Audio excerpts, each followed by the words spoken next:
Welcome to Hub History, where we go far beyond the Freedom Trail to share our favorite stories from the history of Boston, the hub of the universe. This is episode 282, Disaster and Disaster Response in Boston. Hi, I'm Jake. This week, I want to talk about Boston's worst disaster and Boston's best disaster response. I have back-to-back trips coming up, with just 2 days since I posted our last episode about PT 109 to get our next episode together. So I'm going to end up sharing 2 classic stories from Boston history. First, I'm going to share the story of the Cocoanut Grove fire. In November 1942, Boston was on a wartime footing, business was booming, and the streets were packed with soldiers and sailors on their way to fronts around the world. On the Saturday after Thanksgiving, a terrible fire broke out in the popular Cocoanut Grove nightclub. In the moments that followed, 492 people were killed, making it Boston's most deadly disaster. After that, we're going to go back to December 1917, when another world war raged in Europe. When confusing reports of a disaster to the north reached Boston, the city sprang into action, loading a special train with doctors, nurses, and medical supplies. After the most massive explosion before the advent of the atom bomb, Boston rushed relief to the town of Halifax. And in return, they send us a Christmas tree each year. But before I share those stories of disaster, I want to talk about the reason that I have disasters on the brain. These terrible wildfires in Maui. For reasons I won't go into, my family has close ties to Maui, especially to the region known as Upcountry, which is one of the areas that was just devastated by the most deadly wildfires in over a century. My mother's been tracking down old friends and making sure they're okay, while just a few miles away the historic town of Lahaina has been wiped completely off the map. I just replayed a story about how deeply connected Boston is to Lahaina in episode 280. But if you want to hear that story on its own, you can go back to episode 220 to learn how the ancient royal dynasty of Maui had its seat in Lahaina, how King Kamehameha I moved his royal court to Lahaina after conquering Maui, and how whalers, merchants, and congregational missionaries from Boston gathered there during the colonial era. All the colonial era structures have burned to the ground now, but the most important ancient Hawaiian sites are still safe under the ground. Before anyone decides how to rebuild, however, there are thousands of families in need of help. As of this recording, 90 bodies have been recovered, but the search is just beginning. The survivors need food, clean water, and housing in the immediate short term, and they'll have to rebuild their lives from scratch in one of the most expensive places in the country. Of course, it's tempting to say that Maui's full of rich people and they don't need our help, but as with any disaster, it's not the rich who bear the burden. Oprah's not going to feel the pain of a fire at or near her upcountry compound, but the people who clean her toilets and haul her garbage and, quite frankly, fight wildfires are the ones who have truly lost everything. In the show notes this week, I'll post a link to MauiNuiStrong.info, where Maui County's posting a list of vetted charities that are helping with Maui relief. I'd recommend starting with the Maui Food Bank to get help to families in immediate need, or the Maui Humane Society, who are reuniting lost pets with their families, feeding homeless animals, and providing veterinary care to both pets and livestock. Go to MauiNuiStrong.info or use the link in this week's show notes to make a donation to the charity of your choice. And I'll get back to thanking our sponsors next week. Okay, time for this week's first classic story. As part of this podcast's first season, we aired an episode about the Cocoanut Grove fire just over 6 years ago. Boston's most deadly fire was made infinitely worse through a combination of ruthless mobsters, non-existent safety codes, and simple bad luck. In a matter of moments, nearly 500 lives were lost, mostly due to smoke and toxic fumes.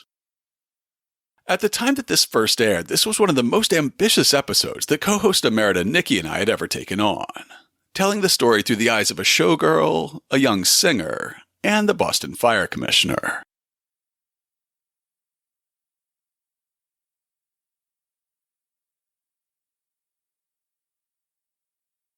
In November of 1942, Boston was a city on wartime footing. The Boston Harbor Islands bristled with artillery, and the harbor itself was filled with underwater mines and submarine nets. Germany had declared war on the U.S. a year earlier, just days after the Japanese attack on Pearl Harbor. Throughout the summer and fall of 1942, German U-boats dominated the waters off Massachusetts, sinking over 500 ships. At the peak, they sank one ship every 4 hours, sometimes within sight of the Boston skyline. The mines and nets were meant to deter the German submarines, and a blackout that summer was meant to prevent ships from being silhouetted against the bright coast in the crosshairs of a periscope. As the holidays approached, it was a bittersweet season. Many families had fathers, sons, and brothers serving far away in the Atlantic or Pacific theaters. Gas and heating oil were being rationed for civilian use, and ration coupon books controlled the supply of household staples. Stores couldn't put up their usual elaborate window displays for holiday shoppers, and lighted public trees and window candles were strictly forbidden due to the blackout. Civil defense posters hung in the streets, reminding citizens about the potential for air raids, saying, "This war is not like any other. It may reach your street, your home, at any moment. You may be fighting in this war tomorrow, or next week, or next month. Your government asks of you one simple thing, but one very important thing. Learn and remember what to do if enemy planes and bombs come." They tell you what to do if you're at home when enemy planes come, or at school, or in a car, and they warn, critically, not to take shelter in Boston's subway tunnels, as they are not safe from bombs. Ironically, the national crisis meant that Boston, like many industrial cities around the country, was booming. Factories in the city and suburbs were cranking out materials for the war, while Hingham produced thousands of tons of ammunition and bombs for the Allies. Shipyards in Charlestown, South Boston, Quincy, and Hingham built new ships for the U.S. Navy and Allies faster than German U-boats could sink them. It may have been a somber time in the country, but young people are the same in any era. The city was full of young sailors and soldiers, as well as factory workers, including young women who now had their own independent incomes to spend. They were looking for drinking, dancing, and a brief escape from the grim reality of wartime. They could find that escape in Boston's nightclubs, many of which were located in Roxbury and the South End. You had the Savoy Café, the Hi-Hat, the Roseland Ballroom, where a young Malcolm X worked shining shoes, the Cotton Club, and, of course, the Cocoanut Grove. As one article described it, in the early 40s, the Cocoanut Grove was the brightest star in the firmament of Boston nightclubs. The Grove was located in a former factory and parking garage between Broadway, Piedmont, and Tremont Streets, near the Theater District and just steps from Park Square. The club had been opened in 1927 by two local big band leaders, Mickey Alpert and Jacques Renard. They weren't able to make it profitable, and soon Charles King Solomon, leader of Boston's Jewish organized crime syndicate, stepped in to provide financing. He took over ownership of the club in 1931, and it was soon profitable. On paper, at least. Solomon slashed costs dramatically by bringing in underpaid teenage staff, performing shoddy repairs on the building, and by cracking down on the old dine and dash by bricking up some exits and bolting others closed. However, it's hard to tell how much of the club's newfound success was due to these measures, and how much was because Boston Charlie was using the club to launder money from his vast criminal enterprise. In 1933, King Solomon was shot and killed in the nearby Cotton Club, which he also owned. At that point, ownership of the Cocoanut Grove fell to one of his attorneys, Barney Wilansky, who took over just as Prohibition was ending. According to the Cocoanut Grove Coalition, Wilansky brought in Reuben Bodenhorn, a prominent Boston interior designer, to redesign the interior to make the club more family-oriented. It was Bodenhorn who brought in the tropical theme, with artificial palm trees, blue satin ceilings, dance floor, bandstand, and rolling platform stage. Above was a retractable roof for warm starlit nights.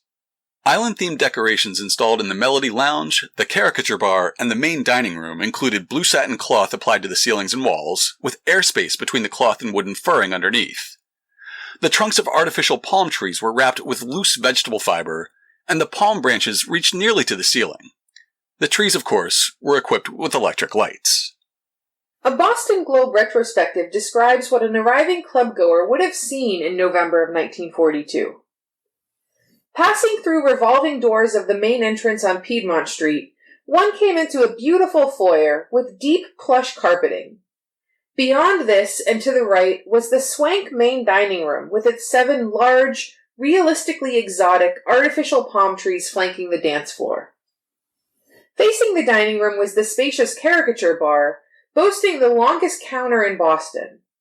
The new lounge at the Broadway side of the club was a popular retreat for businessmen and the latest structural addition.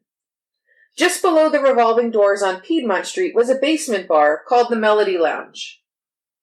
While this might sound straightforward, in reality, the club was a confusing warren of bars, coat checks, storage closets, dressing rooms, kitchens, and stairwells, with one of the levels located underground. The establishment had a posted capacity of 460 people. But on the night of November 28th, there were almost 1,000 people packed into the many available dining rooms and bars. It was Thanksgiving weekend, and people were ready to celebrate, despite the wartime atmosphere. At the time, there was a heated football rivalry between Holy Cross and Boston College, and they played each other that day at Fenway Park. Holy Cross won in a surprise upset, so some sports fans were looking to drown their sorrows. And to top it all off, the new lounge on Broadway had opened just a week before, and patrons were eager to check it out. Just after 10 that evening, the house band was about to go on stage in the main dining room. Coincidentally, the band leader that night was Mickey Alpert, one of the original owners of the club. Downstairs in the Melody Lounge, the atmosphere was intimate. Low-wattage bulbs peeked out between the palm fronds and rattan wrappings, barely providing enough light to see. A young woman named Gorizia Goodell, who went by the stage name Goody, was playing piano and crooning the hits of the day from a rotating stage. In her handwritten memories of that evening, she would say, "As the stage revolved, I looked at my watch, 10:15 p.m. Heard the bartender tell the 14-year-old busboy to put the bulb back in the tree as people wanted to be in the dark." That busboy, who was actually all of 16 years old, was Stanley Tomaszewski. The New England Historical Society describes the scene.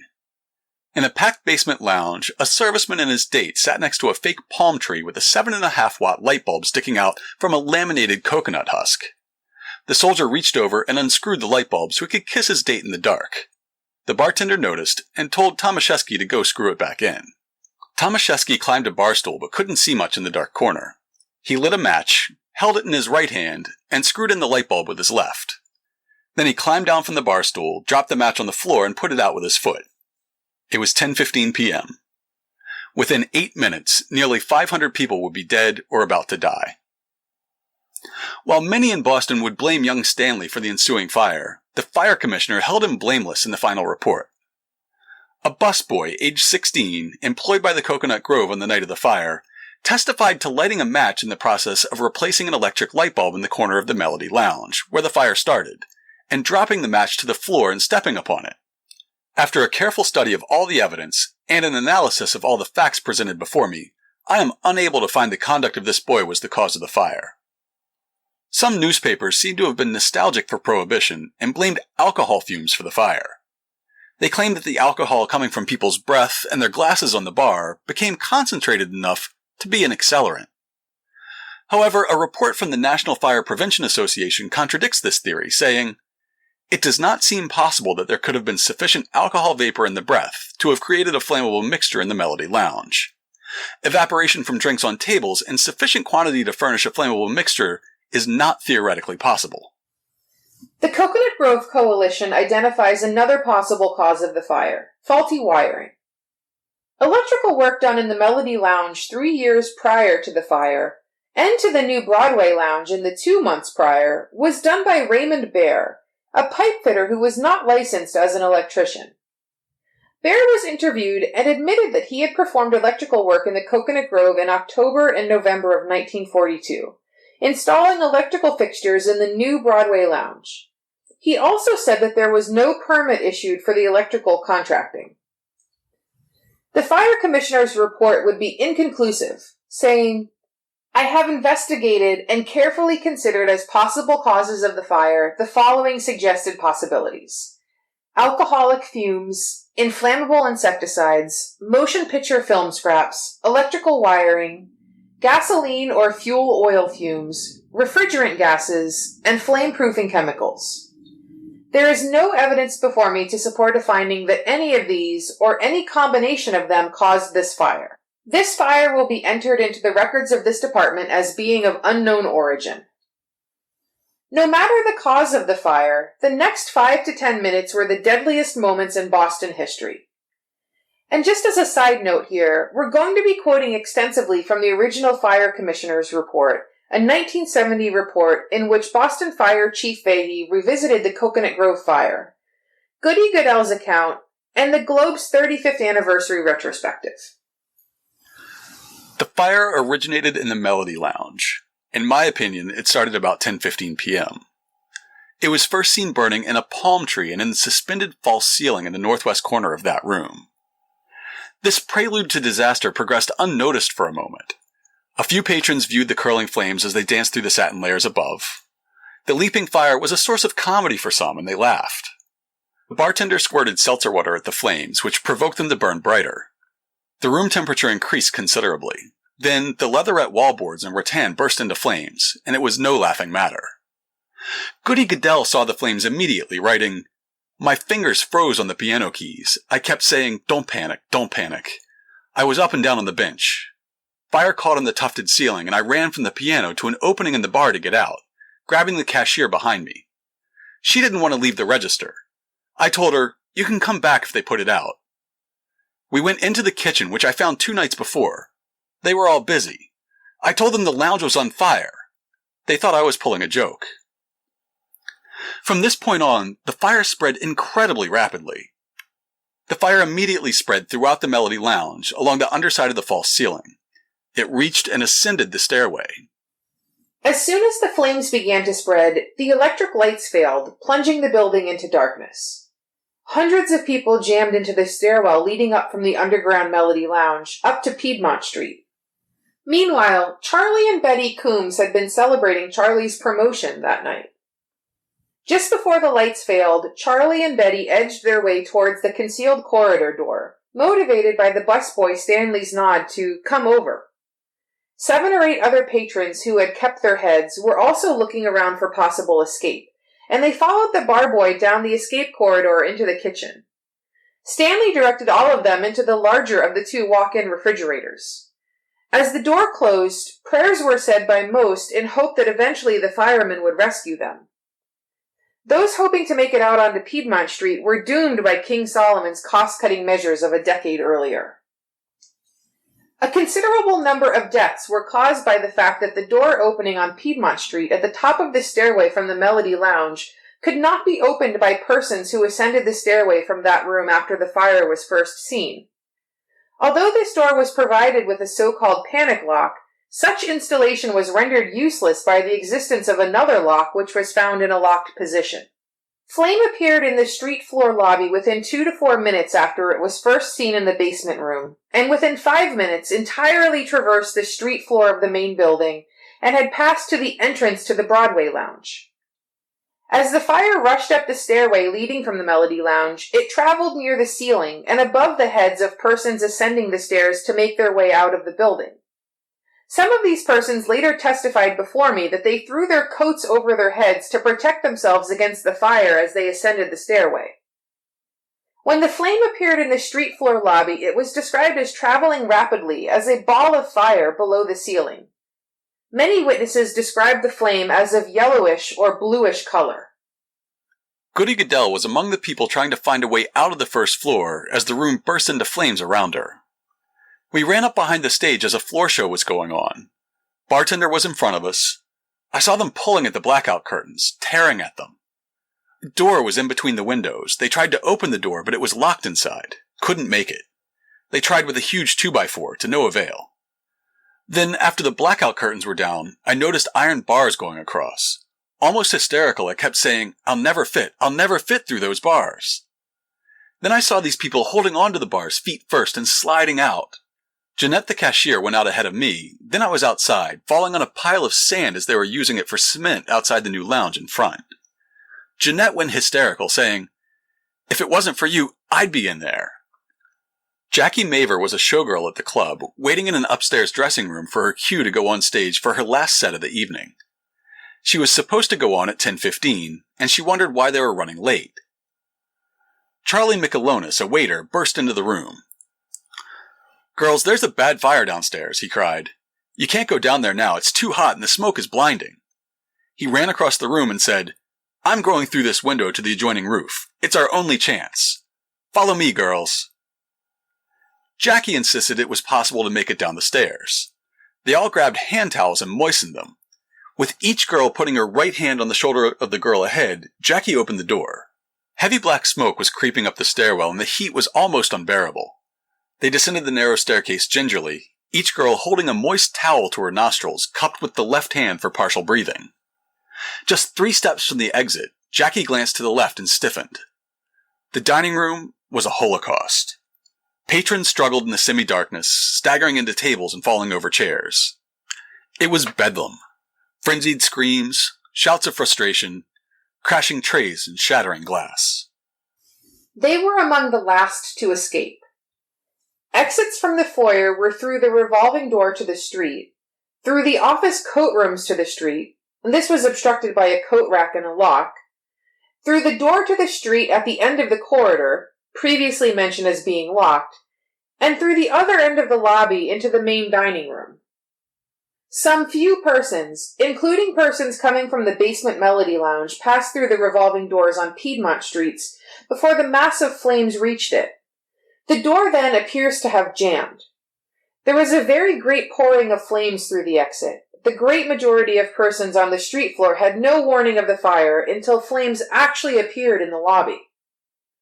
Within 2 to 5 minutes of the first appearance of the fire, most of the possible exits, including all exits normally open to the public, were useless.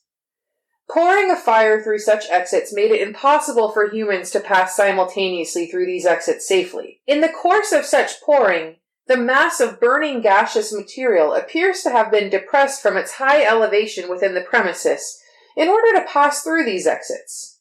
The finding of bodies piled up at many of the exits is attributable to this fact. At 10:15 p.m., the first fire alarm call came into the fire department headquarters. A truck responded and put out a small fire in a car at the corner of Broadway and Stewart Street. As they packed up to return to the station, firefighters noticed smoke coming from the nearby Cocoanut Grove and started in that direction. Some of the first fire companies to respond had to abandon their trucks and walk to the club because of cars that were parked blocking the corners of nearby blocks. Upon reaching the nightclub premises, rescue work was immediately begun by the firemen who had responded to the automobile fire. To facilitate this work, hose lines were introduced to reduce the intense heat. Shortly after the firemen gained entrance to the premises, the fire was controlled and the intense heat was abated. Firefighters Reggie Wise and Al Minahan used their axes to smash through glass blocks in the Broadway wall and get inside. In the main lobby, bodies that had been piled 8 feet high in front of the jammed revolving door were now laid out in neat rows on the sidewalk outside.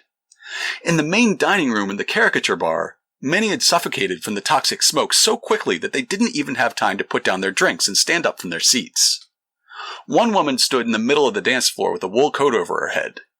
She was completely unharmed, but staring blankly as shock rendered her unable to speak. Reggie and Al approached the Melody Lounge stairwell. A spectral horror confronted them as the 2 men started to descend the stairs. Bodies were floating in 14 inches of water. Ashen-faced victims, many of them unscathed by fire, hung over bar stools and lay across tables. Going through a corridor, the firemen entered the kitchen, which had been untouched by fire. They opened the large refrigerator door and saw 8 bewildered and groggy patrons who had survived the 40 minutes of hell and the 38-degree temperature of their protective enclosure. In the end, 492 people would die, and at least 166 more were gravely injured, in a fire that lasted barely a half hour.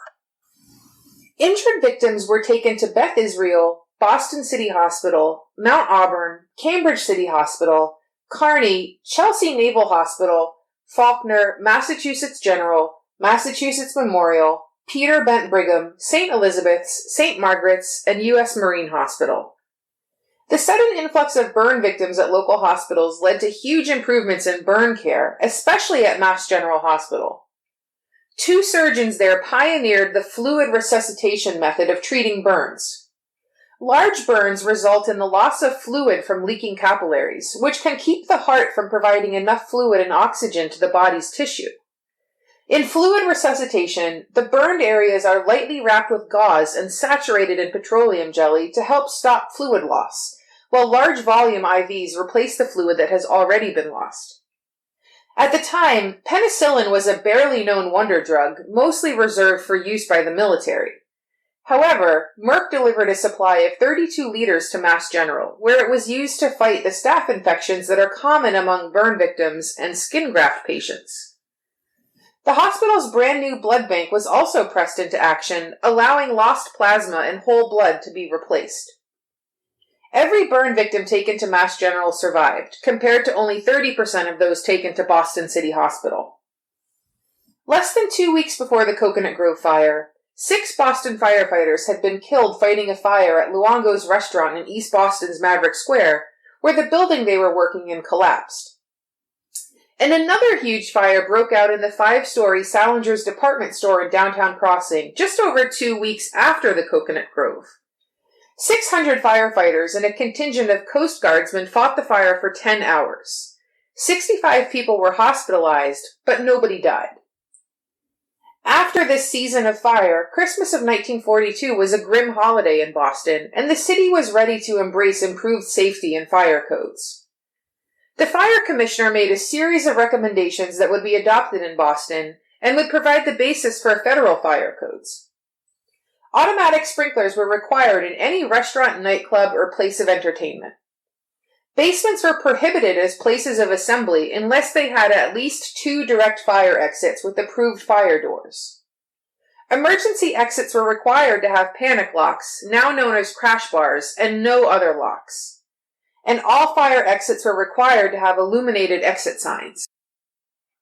On December 1st, 1942, the city of Boston closed 52 restaurants and nightclubs until their fire protection systems were inspected. Some clubs were able to reopen by December 5th. Others stayed closed for weeks or more, making renovations to meet the new safety standards. The legendary South End jazz club, the Savoy Café, would stay closed until July 8th of the next year, finally reopening in a new, larger location that conformed to the city's fire code. Some venues never recovered. Steinert Hall was a stunning auditorium built in 1896. It had ornate plaster, Corinthian columns, and impeccable acoustics. Unfortunately, it was constructed some 40 feet underground, under the Steinert Piano Company's headquarters on Boylston Street, across from Boston Common. It has sat empty and slowly crumbling since the city shut it down on December 1st, 1942. Club owner Barney Wilansky was convicted of multiple counts of willful manslaughter for the locked exit doors and other safety violations. He was sentenced to 12 to 15 years in prison and released after serving 4. Busboy Stanley Tomaszewski endured death threats, insults, and ostracization for most of his life. He graduated from Boston College and worked for the federal government until he retired. By all accounts, he was a good and decent man. He often visited the graves of those who had died in the fire, but told reporters, "I don't have a sense of guilt because it wasn't my fault. If I felt guilty, I wouldn't be talking to you. My name would not be on the doorbell and in the telephone book. I never backed away." He died in 1994. Today, urban renewal has altered the street grid around the site of the Coconut Grove, and much of the site is occupied by the Revere Hotel. In 1993, 51 years later, a small bronze plaque was placed in the sidewalk on Piedmont Street near the site of the jammed revolving door that claimed so many lives. It bears a floor plan of the club with the inscription, "The Coconut Grove, erected by the Bay Village Neighborhood Association, 1993, in memory of the more than 490 people who died in the Coconut Grove fire on November 28, 1942. As a result of that terrible tragedy, major changes were made in the fire codes and improvements in the treatment of burn victims, not only in Boston, but across the nation. Phoenix out of the ashes. In 2014, the plaque was removed while condos were built on Piedmont Street, and in 2016 it was replaced, but it was moved down the block to a point that was a parking lot in 1942, to be farther away from the entrance to the condos. Owners said, We now occupy these homes with our families as part of the Bay Village neighborhood and would like to enjoy our homes in peace without tragic memories, hanging wreaths at our doors, or tourists peeking into our houses. Unfortunately, the most deadly single event in Boston history is memorialized by an 18-inch plaque in front of a former parking lot. Next up is a story that I hope will provide inspiration to donate a small amount toward Maui relief. Back in episode 57, Nikki and I described a terrible tragedy. In December 1917, a munitions ship exploded in Halifax Harbor, leveling much of the town, killing or injuring over 11,000, and leaving 25,000 Haligonians homeless in the face of a ruthless Canadian winter. Within hours, Boston started relief operations, sending a train loaded with supplies and personnel hurtling through the night and into the teeth of a blizzard to bring help to the stricken city. Harold J. Connolly, 9 years old at the time of the explosion, describes his memories of that day. It happened on a mild sunshine morning. The date was December 6, 1917.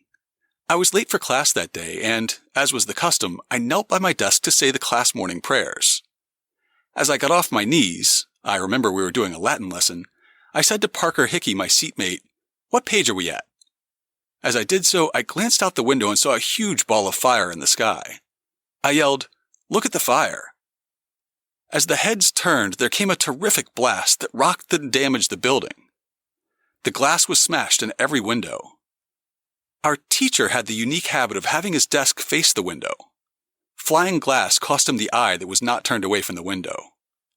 Statues were knocked from their pedestals. Plaster filled the air like thick fog. Brother McCartney ordered us to link hands and to head for the corridor. Another survivor remembers, "We could see the fire, but could not tell what was burning. Mrs. Foran said that Agnes had better not start for school until they saw the fire apparatus going back. She was afraid that the school might be burning, and she did not want Agnes to go while there was any danger. They were looking through the window when, according to Agnes, the sky opened. Mrs. Foran screamed and said, 'The end of the world's here.'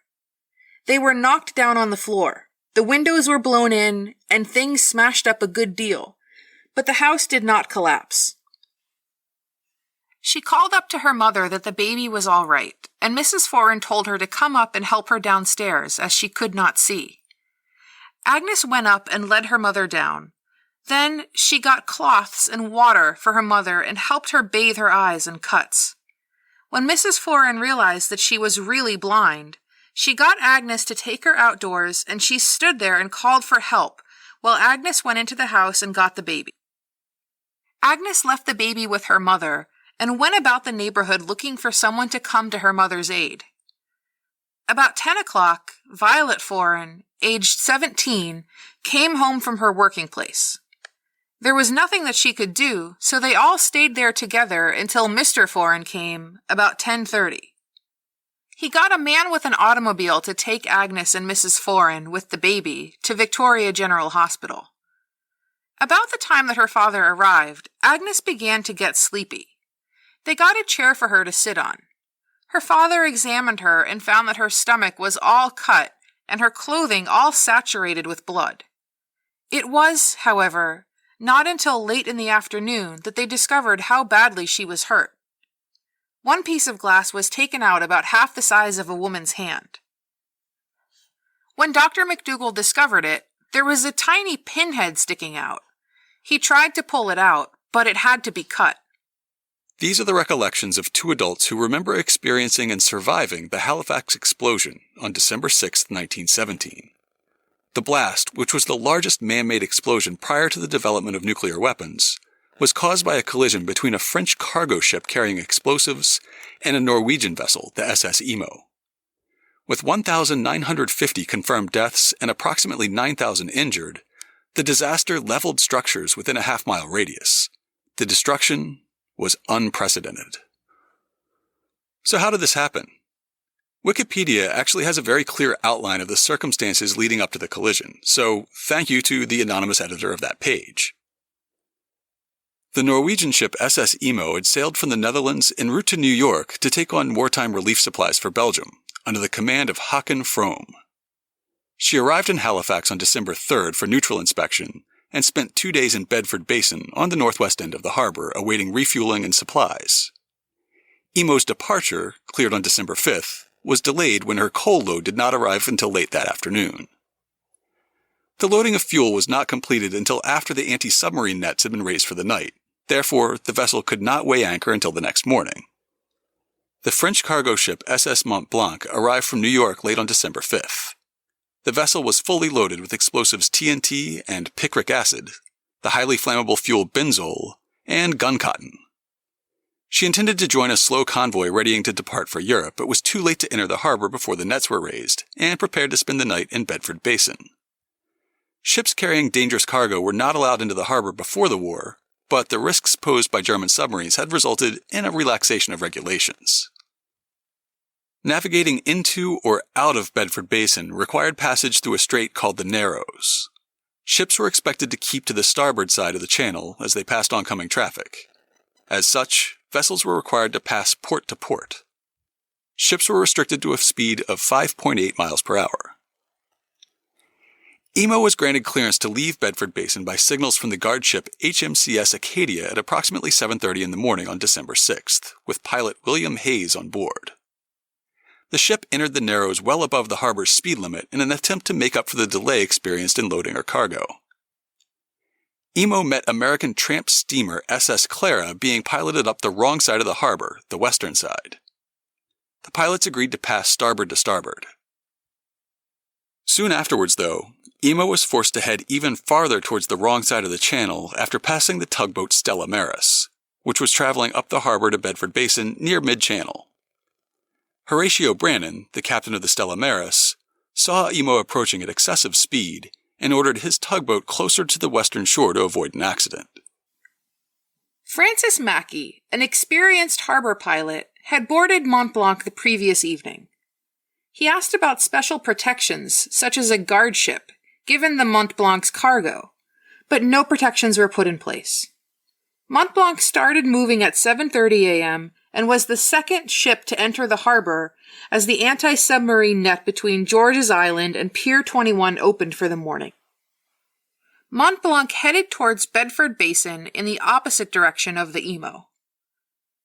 Mackey kept his eye on the ferry traffic between Halifax and Dartmouth and other small boats in the area.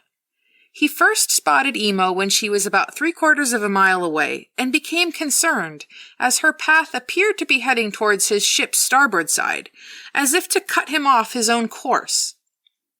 Mackey gave a short blast of his ship's signal whistle to indicate that he had the right-of-way, but was met with 2 short blasts from Emo, indicating that the approaching vessel would not yield its position. The captain ordered Mont Blanc to halt her engines and angle slightly to starboard, closer to the Dartmouth side of the Narrows. He let out another single blast of his whistle, hoping the other vessel would likewise move to starboard, but was again met with a double blast in negation. Sailors in nearby ships heard the series of signals and, realizing that a collision was imminent, gathered to watch as Emo bore down on Mont Blanc. Though both ships had cut their engines by this point, their momentum carried them right on top of each other at slow speed. Unable to ground his ship for fear that a shock would set off his explosive cargo, Mackey ordered Mont Blanc to steer hard to port and cross the Norwegian ship's bow in a last-ditch effort to avoid a collision. The 2 ships were almost parallel to each other when Emo suddenly sent out 3 signal blasts, indicating the ship was reversing its engines. The combination of the empty ship's height in the water and the transverse thrust of her right-hand propeller caused the ship's head to swing into Mont Blanc. Emo's prow pushed through the French vessel's No. 1 hold on her starboard side. The collision occurred at 8:45 a.m. While the damage to Mont Blanc was not severe, it toppled benzol barrels that broke open and flooded the deck. The fuel quickly flowed into the hold. As Emo's engines kicked in, she quickly disengaged, which created sparks inside Mont Blanc's hull. These ignited the vapors from the benzol. a fire started at the waterline and traveled quickly up the side of the ship as the benzol spewed out from crushed drums on Mont Blanc's decks. The fire quickly became uncontrollable. Surrounded by thick black smoke and fearing she would explode almost immediately, the captain ordered the crew to abandon ship. At this point, the signal blasts, coupled with billowing smoke, alerted residents that something was amiss. Citizens gathered on the street or stood at the windows of their homes or businesses to watch the spectacular fire. The frantic crew of Mont Blanc shouted from their 2 lifeboats to some of the other vessels that their ship was about to explode, but they could not be heard above the noise and confusion. As the lifeboats made their way across the harbor to the Dartmouth shore, the abandoned ship continued to drift and beached herself at Pier 6 near the foot of Richmond Street. Towing 2 scows at the time of the collision, the tugboat Stella Maris responded immediately to the fire, anchoring the barges and steaming back towards Pier 6 to spray the burning ship with their fire hose. The tug's captain, Horatio Brannan, and his crew realized that the fire was too intense for their single hose, and they backed off from the burning Mont Blanc. They were approached by a whaler from HMS Highflyer, and later a steam pinnace belonging to HMCS Niobe. Captain Brannan and Albert Matheson of Niobe agreed to secure a line to the French ship's stern so as to pull it away from the pier to avoid setting it on fire. The 5-inch hawser initially produced was deemed too small, and orders for a 10-inch hawser came down. It was at this point that the blast occurred. Gene Holder experienced it thus. A blinding light. Crash. Bang. Rumble, rumble.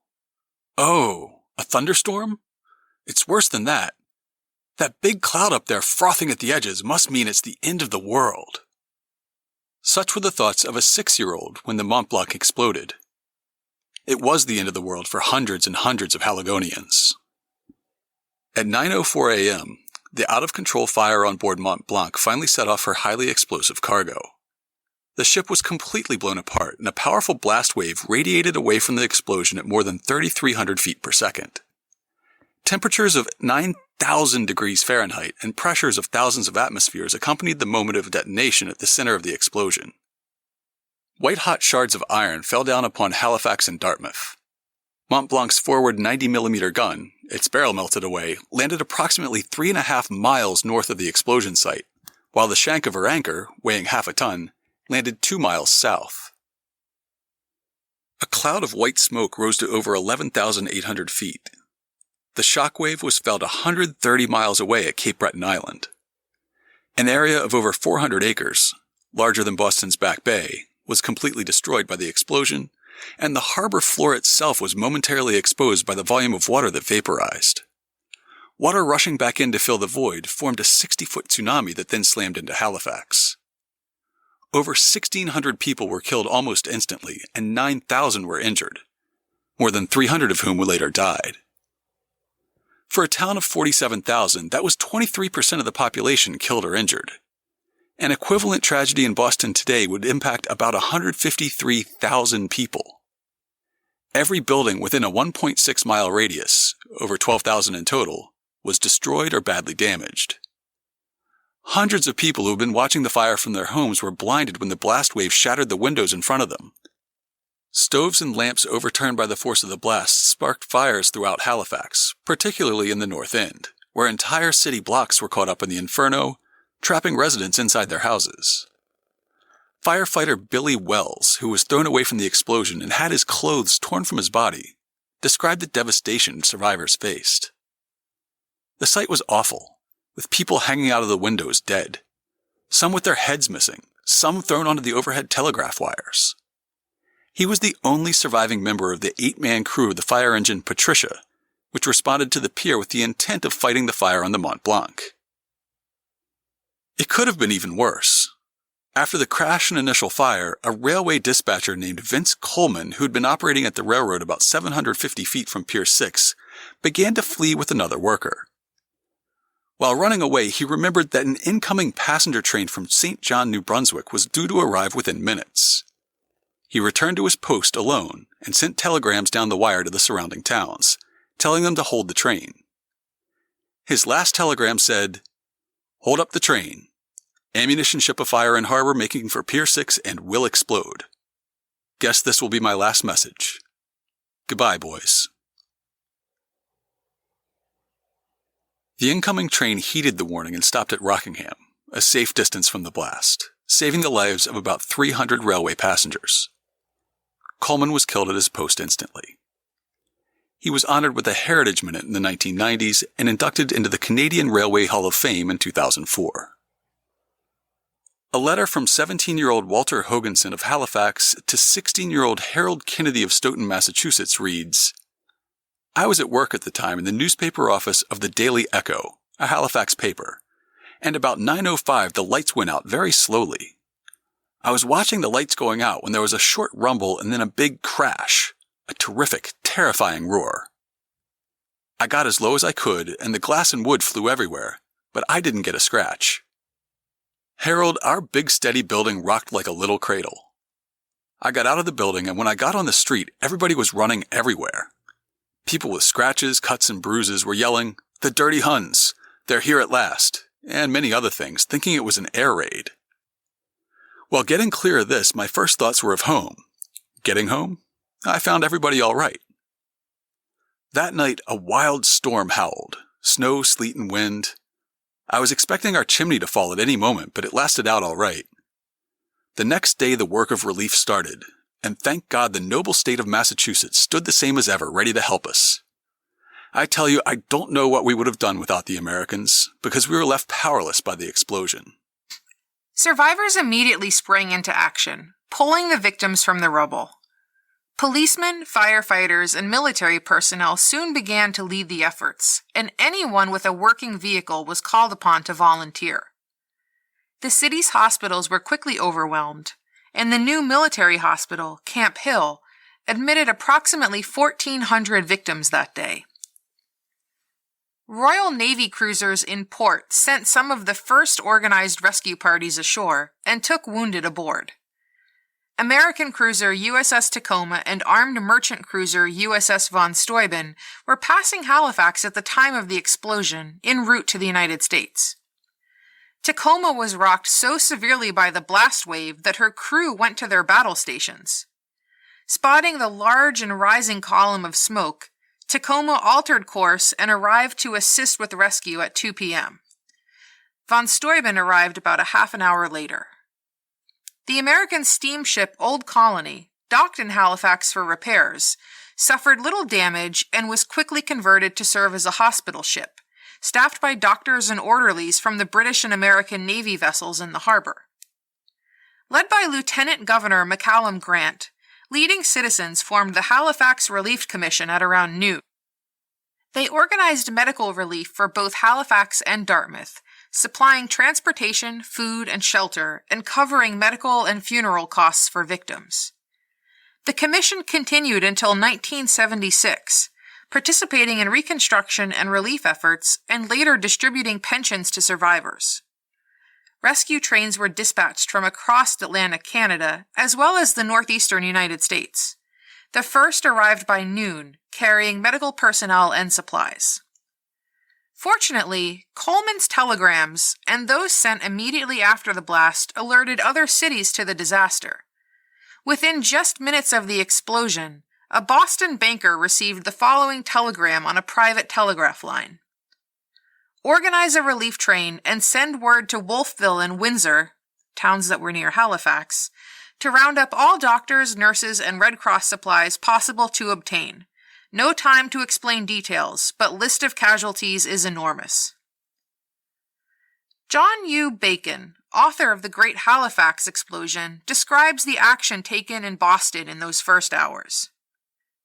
Within 2 hours of getting in the news about the explosion, 100 city leaders put together a committee, the Massachusetts Halifax Relief Committee, and they sent 2 trains, 2 ships, 100 doctors, 300 nurses, $1 million worth of supplies, cars with gas and chauffeurs, enough to run several temporary hospitals. However, traversing the 400 miles from Boston to Halifax proved challenging. The report of the Halifax Relief Expedition to Massachusetts Governor Samuel McCall describes the efforts of one relief train to make its way through a severe blizzard. The first news of the disaster was received at the State House at about 11 a.m. on December 6th. Immediately, you sent a telegram to the Mayor of Halifax offering the unlimited assistance of the Commonwealth, and called a meeting of the Massachusetts Public Safety Committee, composed of 100 men representing all parts of the state, for 2:30 that afternoon to take action relative to handling the relief work. Although short notice was given, the meeting was largely attended. Upon your request as to how soon and in what manner medical aid could be arranged, Colonel William A. Brooks, acting Surgeon General of the Commonwealth, stated that if a special train could be had, he would be able to dispatch a large corps of surgeons, doctors, and nurses, and surgical and medical supplies in a few hours. And at your suggestion, this plan was adopted by the committee, and James H. Eustis, receiver for the Boston and Maine Railroad and a member of the committee, agreed to have a train ready by 10 o'clock that night. We left Boston at 10 o'clock on the evening of the disaster, and at Portland, Maine, and at each station from there on until we reached St. John, New Brunswick the next morning, we wired continuously to the Mayor of Halifax without receiving an answer. At McAdam Junction, we tried to get news from Halifax, but the most we obtained were rumors, and the more we received, the worse they sounded. After consulting with Major Giddings, I called a meeting of the doctors and nurses and Red Cross workers and requested that they take an inventory of the supplies to learn if there was anything else they might need in such an emergency as I believed existed in Halifax, although we knew nothing definite. After leaving McAdam Junction, we were besieged at every stop with requests for accommodations on our train for workers going to Halifax in various capacities. I instructed those in charge of the train to fill every available space, giving doctors and nurses the preference. Upon our arrival at St. John, I instructed Captains Hyde and Lapham of the Quartermaster's Department to secure additional drugs and supplies. They commandeered the services of King Kelly Esquire, a prominent lawyer of the city of St. John, who was waiting at the depot to go to Halifax as a member of the St. John unit. With his assistance, we obtained large quantities of all kinds of medical supplies. At St. John, we encountered a heavy snowstorm, one of the severest of the winter, accompanied by a gale of terrible velocity. The snow was piling up and progress was difficult. We lost considerable time between St. John and Moncton. At this point, to ensure getting through to Halifax, a large freight engine was attached to the train. Beyond Truro and Moncton, the storm increased and was a veritable blizzard. We were also delayed several hours while our engine, which had broken down, was repaired. The climax was reached when we came up Folly Mountain, and the conductor in charge, C.H. Truman, accompanied by C.K. Howard, General Agent, Canadian Government Railways, stated that, as an enormous snowdrift lay across the track, it was impossible to proceed further. I then showed them the telegram from the official of the railroad, in which orders were given for the right-of-way to the special train. I picture these grizzled railroadmen considering the storm, the drifts, and the Americans with this telegram. They were proud Canadians, and while they didn't know exactly what had happened in Halifax, they had enough fragmentary information from the telegraph lines to know it was bad. They threw all caution to the wind, ignored safety precautions and railroad regulations. Working all night, they used a train as a snowplow and good old-fashioned elbow grease to open the tracks. The train would get through. I pleaded with them to do everything in their power known to railroadmen to clear the track. Under general conditions, no attempt would have been made to keep the train moving, but the need was tremendously urgent.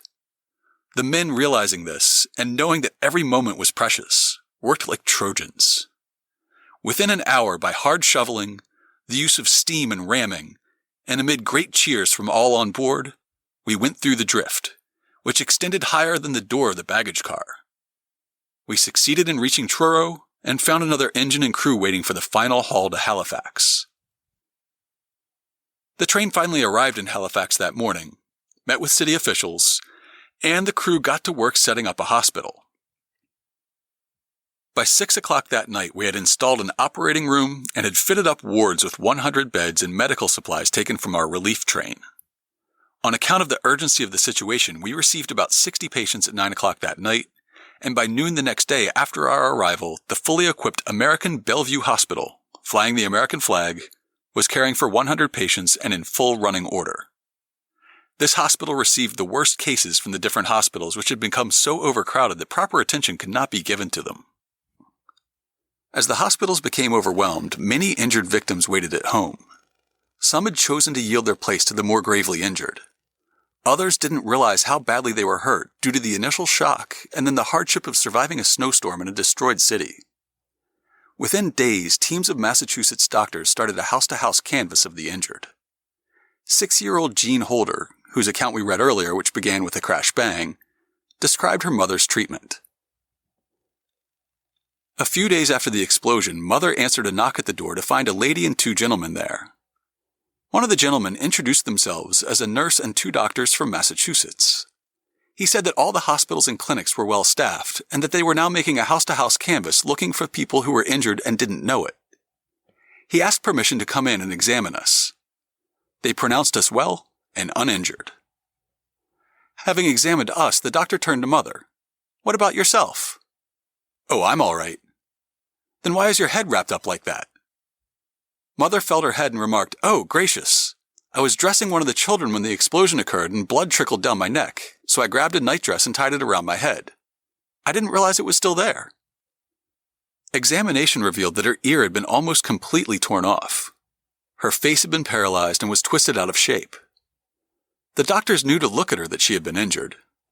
On the day of the explosion, Granddad had asked Dad, "Where's Gertie? Who's that crazy-looking woman with the children?" He hadn't recognized her. The doctor asked Mother if she would like him to sew the ear back in place, or would she prefer to go to her own doctor. She said for them to do it, but first she would like to get a neighbor to come in and keep an eye on us in case she fainted. The neighbor came. Mother didn't faint.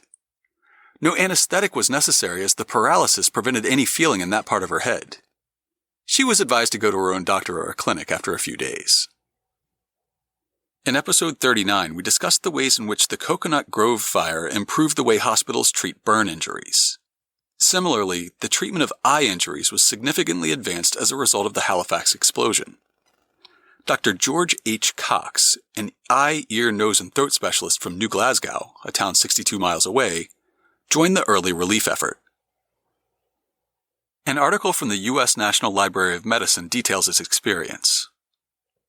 Cox walked from the train to the Camp Hill Hospital, a private veterans hospital with 250 beds, and found over 1,500 men, women, and children lining the corridors.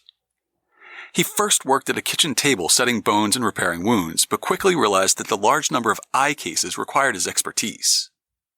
Among the local physicians who responded immediately were 4 other EE&T specialists: E.A. Kirkpatrick, E.A. Mathers, A.E. Dool, and A.R. Cunningham. With the assistance of a sergeant, a nursing sister, and an anesthetist, Cox started operating and did not stop for several days. Pieces of glass were driven clear through the eyeball, he wrote, and one found it was necessary to feel about in the orbital tissue before dressing the case. Cox found pieces of glass as large as a square inch embedded into the orbit. Eyelids were cut into literal fringes, and in addition to removal of the eyeball, one often had to hunt to find any material to reconstruct a set of lids. In many cases, the eyes were completely destroyed. Cox went along the rows of patients examining eyes and marking those who required operations. He then placed linen tags on his patients listing their name, address, injury, treatment, and future needs. On the 5th day, the train from Montreal arrived with Captain T.F. Took, an EE&T specialist with the Canadian Army Medical Corps. Took found Cox in the small back room at the Camp Hill Hospital operating by the light of a single bulb. Cox had performed so many operations that his instruments would no longer cut. While the injured were being treated, Halifax also had to make arrangements for the dead. A mortuary committee chaired by Alderman R.B. Caldwell was quickly formed at Halifax City Hall on the morning of the disaster. a company of the Royal Canadian Engineers repaired and converted the basement of a school to serve as a morgue, and classrooms to serve as offices for the Halifax coroner. Coroner Arthur S. Barnstead took over from Caldwell as the morgue went into operation and implemented a system to carefully number and describe bodies. In a surprising mashup of historic disasters, his methods were based on the system developed by his father, John Henry Barnstead, to identify Titanic victims in 1912. It's hard to know where this narrative should end. The initial Massachusetts contingency returned after 2 weeks, but efforts continued for decades. The Massachusetts Halifax Relief Committee oversaw the distribution of the relief fund for Massachusetts, which contributed, in goods and money, a sum total of $750,000, $12.5 million today.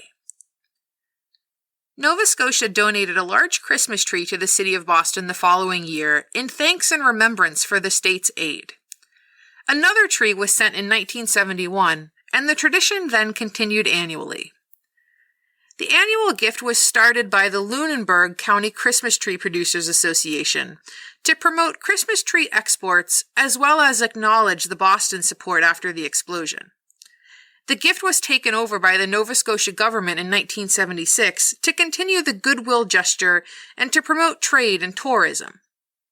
This year, in honor of the 100th anniversary of the explosion, Boston Mayor Martin J. Walsh, Halifax Mayor Michael Savage, and Nova Scotia Premier Stephen McNeil unveiled a plaque on Boston Common near the site of the tree. The Nova Scotia Department of Natural Resources has specific guidelines for selecting the tree. It must be an attractive balsam fir, white spruce, or red spruce, 40 to 50 feet tall, healthy with good color, medium to heavy density, uniform and symmetrical, and easy to access.